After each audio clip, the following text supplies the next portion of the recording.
അങ്ങനെ കല്യാണത്തിനെത്തിയപ്പോഴാണ് മോനിഷ സത്യയോടൊരു കാര്യം പറയുന്നത്. പണ്ട് സ്കൂളിൽ വെച്ച് ബാലാജിയുടെ പേടി എല്ലാവരെയും അറിയിച്ച ആ കൂട്ടുകാരിയുടെ ലവറുടെ കല്യാണത്തിനാണ് നമ്മൾ പോകുന്നത്. അന്ന് അവരോട് വലിയ ശത്രുതയിലായിരുന്നെങ്കിലും ഇപ്പോൾ അവർ നല്ല കൂട്ടുകാരാണ്. കല്യാണമൊക്കെ കഴിഞ്ഞ് അവർ പുറത്ത് ചായ കുടിക്കാൻ പോയപ്പോഴാണ് മോനിഷയുടെ ആ കടുത്ത ആരാധകൻ സത്യയ്ക്ക് റിക്വസ്റ്റ് അയക്കുന്നത്.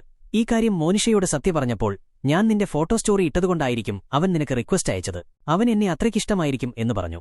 അങ്ങനെ പറഞ്ഞ് മോനിഷ കുറച്ചുനേരം ഉറങ്ങാൻ കിടന്നു. ഈ സമയം അവർ തമ്മിൽ എന്തെങ്കിലുമുണ്ടോ എന്ന് സത്യ പേടിച്ചു. മോനിഷയ്ക്ക് ആ പയ്യനുമായി വല്ല ചാറ്റുമുണ്ടോ എന്ന് നോക്കാൻ സത്യ, എന്റെ ഫോണിൽ റേഞ്ചില്ല, ഒരു കോൾ ചെയ്യാൻ നിന്റെ ഫോൺ തരുമോ എന്ന് ചോദിച്ച് അവളുടെ ഫോൺ വാങ്ങി. നേരെ അവളുടെ ഇൻസ്റ്റാഗ്രാമിൽ കയറി ആ പയ്യനുമായുള്ള ചാറ്റ് നോക്കി. അവൻ മോനിഷയോട്, നീ സ്റ്റോറിയിട്ട ആ പയ്യൻ നിന്റെ ബോയ്ഫ്രണ്ടാണോ എന്ന് ചോദിച്ചിരുന്നു. അതിന് മോനിഷ, അല്ല, ഞാൻ കല്യാണം കഴിക്കാൻ പോകുന്ന പയ്യനാണ് എന്നായിരുന്നു മറുപടി നൽകിയത്.